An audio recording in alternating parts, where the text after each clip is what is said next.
Hey Warrior Moms, Michelle here, and I thought I'd take some time today to answer some questions. So this one came in from Chandra, and she had her 3-year-old wellness check yesterday for her son, and he has some language delay and some sensory issues. And due to COVID, testing and diagnoses have been delayed.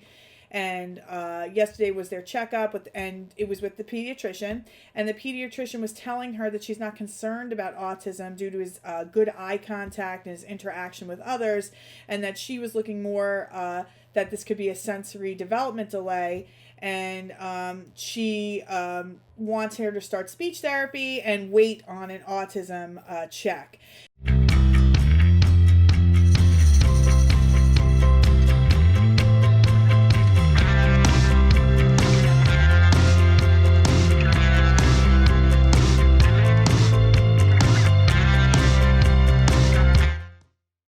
So I actually wanted to touch base with this because we had a very similar situation with Juliana at I think it was the 18-month or 2-year wellness visit. No, it was an 18-month wellness visit. I was already seeing signs that there was a problem, but I wasn't 100% on board that there was a problem. So I'm filling out the questionnaire that you get, I think, around the 18-month wellness visit checkup that is basically, are you seeing signs of autism? Are you seeing signs of a developmental delay? And I was, quick to answer, no, even though even in my head I kind of knew something was up, but I was in straight denial. And then I ended up going in for the visit, and he asked some questions, and I answered them, and there was just no concern of anything, so I think I may have mentioned 1 or 2 things that seemed off, and he didn't seem concerned, and we went on our merry way. Then when we went back for our 2-year-old wellness visit, he had said, I said to him at that point, now my family's on me, my sister's on me, saying, hey, something's definitely up, she's not talking, what's going on here, maybe you gotta get her checked out. And I said, my family's saying that she's not using 20 words with intent, but I don't know. They're saying she's behind. Do you think that? And he said, is she using 20 words with intent? And I said, no. And he said, well, then she's definitely behind. And I'm thinking in my head, I'm like, I was just here not too long ago, and you were like, she's totally fine. So now all of a sudden you're flipping the script. So my point of telling you this story is that a pediatrician is a doctor that's going to check the health and well-being of your child. They are not specialists. A standard pediatrician that gives vaccines, that checks weight, is going to give you medicine if they have strep.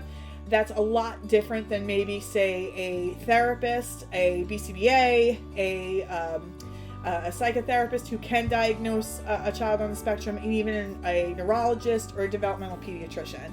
So I'm not trying to poo-poo all over pediatricians who have their opinions, but in the meantime, if you get that kind of advice from somebody who you think is an authority, it can be very troubling because they're not necessarily qualified to make a statement like, oh, I see good eye contact, and you're telling me he's getting along with others. So let's wait on that, and let's just work on speech. This is the moral of this story here is, if you feel that something is wrong, you need to seek out somebody who can tell you if that feeling is correct. And a pediatrician wellness visit is not the place. I don't think that the intent is bad. I think they can easily miss a lot of cues that a specialist who can diagnose a child or diagnose children on the spectrum regularly will be able to see.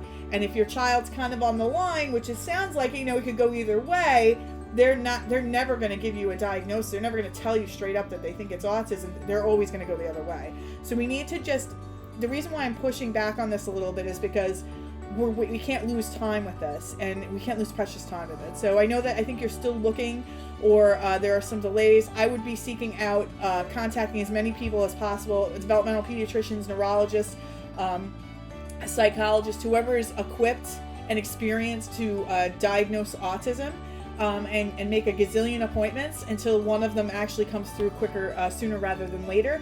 And I'm not trying to poo-poo on pediatricians. We love our pediatrician too, but I would not be going to her for developmental developmental delay advice. So, and I don't think that she's wrong. I think from what she sees, this is what her advice is. But I think the reason why I guess I'm going on about this is because I took it for a word, the word of God when it came from a pediatrician. And now I don't think I see things like that anymore. So, and I don't want you to waste any time or lose any time like I did. So I hope this is helpful. If anyone has any comments or questions, post them below and I'll be happy to create a video response just for you. Talk to you soon, everybody.